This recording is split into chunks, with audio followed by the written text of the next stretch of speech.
Assalamualaikum warahmatullahi wabarakatuh. Welcome back to my channel. Oke, baiklah teman-teman, di video saya kali ini akan menjelaskan tentang manajemen sumber daya manusia di lingkungan pendidikan. Nah, untuk memenuhi tugas mata kuliah manajemen sumber daya manusia. Tunggu dulu. Sebelum itu jangan lupa subscribe channel aku, like video ini, dan jangan lupa komen di bawah.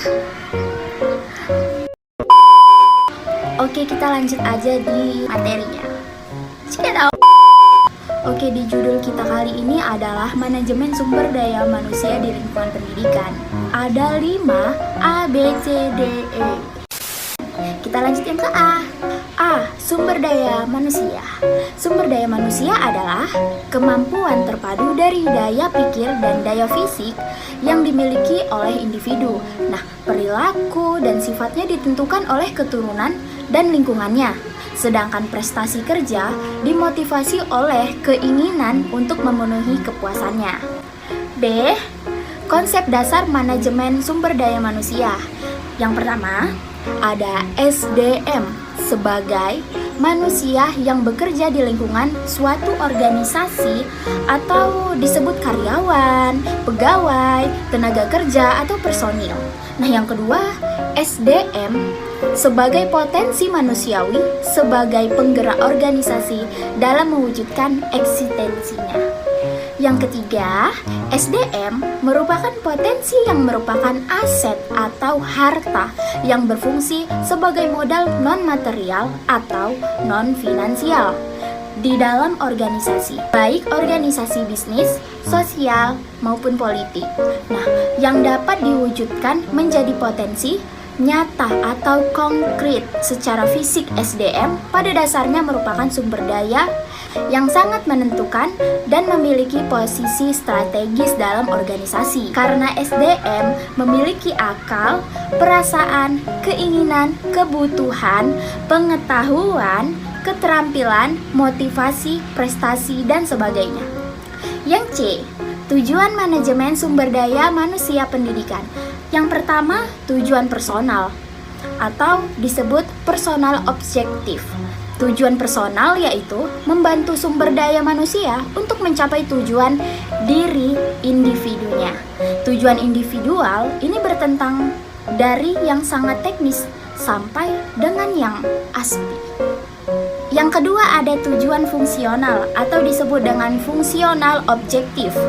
Nah, tujuan fungsional manajemen sumber daya manusia adalah tujuan yang memelihara kontribusi bagian-bagian dalam organisasi agar sumber daya manusia pada bagian-bagian itu dapat menjalankan tugas secara optimal. Nah, yang ketiga, tujuan organisasional atau organisasional objektif. Tujuan organisasional manajemen sumber daya manusia adalah tujuan terkait dengan keefektifan organisasi. Nah, yang keempat, tujuan masyarakat atau societ objektif. Nah, tujuan masyarakat adalah untuk memenuhi kebutuhan dan tantangan yang timbul di masyarakat, sehingga organisasi diharapkan dapat memberi manfaat atau keuntungan bagi masyarakatnya. Lanjut yang ke D, peran manajemen sumber daya manusia pendidikan. Nah, yang pertama ada peran administrasi. Peran ini berfokus pada bagian data seperti proses penyimpanan, data serta dokumen pegawai, pengambilan keuntungan, kebijakan organisasi mengenai program yang digunakan untuk kesejahteraan bagi pegawai, arsip dokumen, dan sebagainya. Nah, yang kedua ada peran operasional. Peran yang bersifat taktis seperti saat proses lamaran kerja, pengadaan seleksi, serta wawancara mematuhi kebijakan dan peraturan setempat. Nah, tingkat peluang dalam melakukan pekerjaan yang sangat tinggi, proses K3, pelatihan dan pengembangan, serta sistem kompensasi. Nah, yang ketiga ada peran strategis. Peran ini lebih terhadap organisasi dalam menekan orang-orang bahwasanya sumber daya manusia sangat penting dan investasi terhadap organisasi tersebut. Nah, kita lanjut yang terakhir, yang E, fungsi manajemen sumber daya manusia pendidikan. Nah, yang pertama ada merencanakan SDM yang diperlukan di lingkungan pendidikan. Nah, yang kedua ada pengangkatan dan pemberhentian yang berada di lingkungan sekolah. Nah, yang ketiga, pengupahan, tunjangan kepada tenaga pendidikan dan kependidikan. Nah, yang keempat, menilai dan mengembangkan kinerja karyawan yang ada di lembaga pendidikan.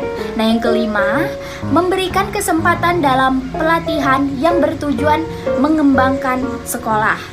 Nah, itulah tadi penjelasan dari saya tentang manajemen sumber daya manusia di lingkungan pendidikan. Baiklah, jika ada salah kata, penjelasan, atau pengertian lainnya, saya mohon maaf karena di sini saya juga sedang belajar. Nah, buat teman-teman yang sudah melewati pembahasan ini boleh komen ya, atau ada sesuatu yang menurut kalian ada unek-unek tentang video aku kali ini, kalian boleh komen di bawah, oke? Nah, untuk itu saya undur diri dan saya akhiri video ini.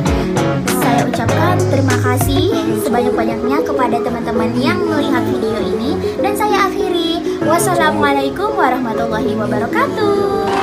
See you.